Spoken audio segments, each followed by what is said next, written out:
Salut apprenti, mon top 3 des scènes les plus nulles dans la menace fantôme.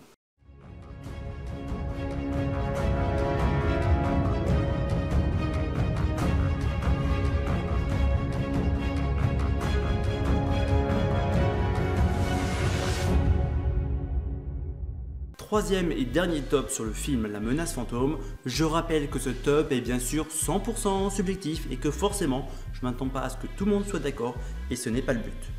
Et oui, pour ce dernier top, j'ai voulu te montrer les scènes les plus, les plus nulles. Je ne sais même pas s'il faut en rire ou en pleurer. Bref, voyons la scène numéro 3 de ce classement. Ça roulait Boussy Farine, passé par Noyau Planète, Garo Bobo. Un petit coup de mal et pas de refus, hein? Maître, le temps presse. On a besoin d'un navigateur qui nous guide à travers le noyau. Ce Gungan peut nous aider. Où ça va nous ça? Les craintes, la force nous guidera. Oh, Maximaus, la force. On a Qui-Gon qui s'embête à prendre avec lui Jar Jar alors qu'il ne l'avait pas trouvé très intelligent il y a peu de temps, uniquement dans le but qu'il serve de navigateur à travers le noyau de Naboo.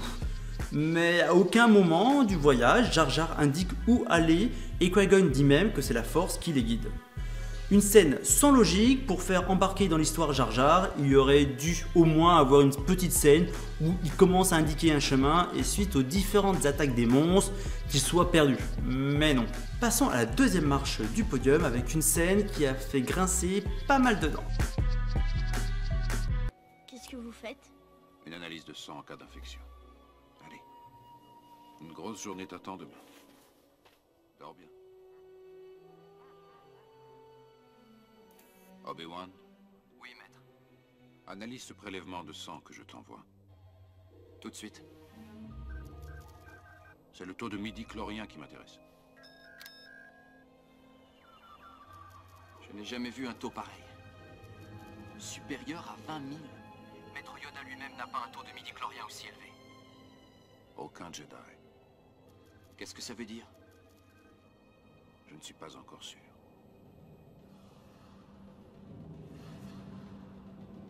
Monsieur Maître, j'ai entendu Yoda parler de midi-chloriens.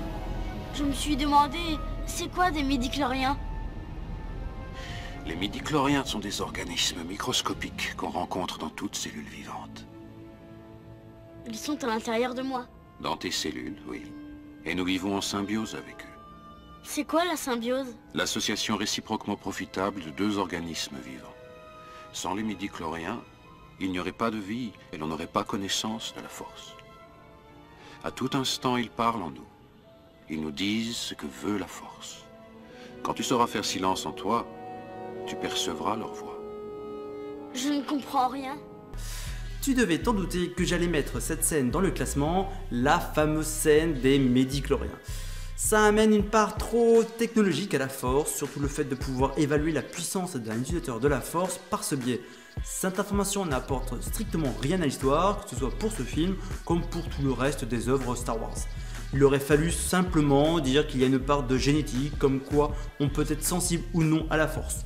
Et c'est tout. Avant de passer à la première place qui a décroché pas mal de mâchoires d'incompréhension, et tu dois deviner de laquelle je parle, une petite mention honorable avec cette scène. Nous y voilà. Tatooine. Là, des habitations. Posons-nous à bonne distance. Il ne faut pas attirer l'attention.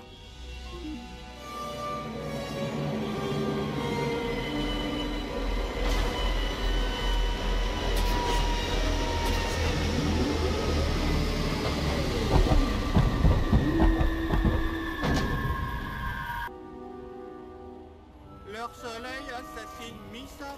Attendez! Attendez! Qui-Gon de faire atterrir le vaisseau bien brillant, loin de la ville pour ne pas attirer l'attention. Mais ne risque-t-il pas justement d'attirer l'attention vu qu'ils ne sont pas si loin que ça de la ville? Surtout pour une ville qui accueille des pilotes des quatre coins de la galaxie, un vaisseau qui atterrit est carrément banal, quel que soit son aspect. Et la scène tant attendue.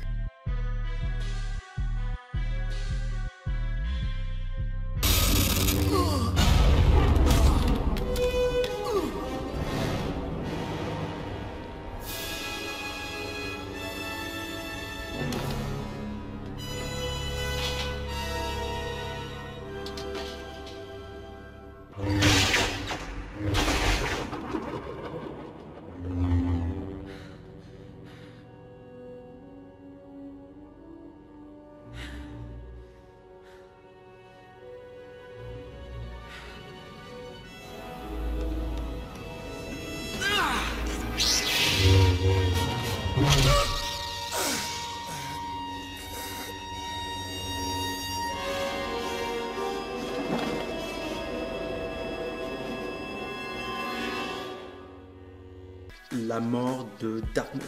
Pourquoi n'utilise-t-il pas son sabre laser pour détruire dans les airs le sabre laser de Qui-Gon? Pourquoi n'utilise-t-il pas la force pour pousser Obi-Wan, soit quand il se tient sur la petite lumière, soit quand il saute? Pourquoi ne réagit-il pas tout simplement? Dark Maul est décrit comme un excellent combattant au corps à corps ayant des réflexes hors normes même pour un Sith. Et là, tranquillement, Obi-Wan prend le temps de préparer son coup, de sauter, rattraper le sabre laser et de découper Dark Maul. Attention, je ne suis pas contre le fait qu'Obi-Wan gagne ce combat. Il aurait été beaucoup mieux et plus logique de faire mourir Dark Maul d'une autre façon. Surtout que 2 films plus tard, Obi-Wan découpe Anakin en rondelles grillées lorsque celui-ci reproduit à peu près le même saut. N'hésite pas à me dire dans les commentaires ce que tu as pensé de ce top 3 et aussi quelles auraient été pour toi ces 3 scènes. Si tu as aimé la vidéo, mets un pouce bleu et partage-la, ça fait vraiment plaisir. Et surtout, abonne-toi.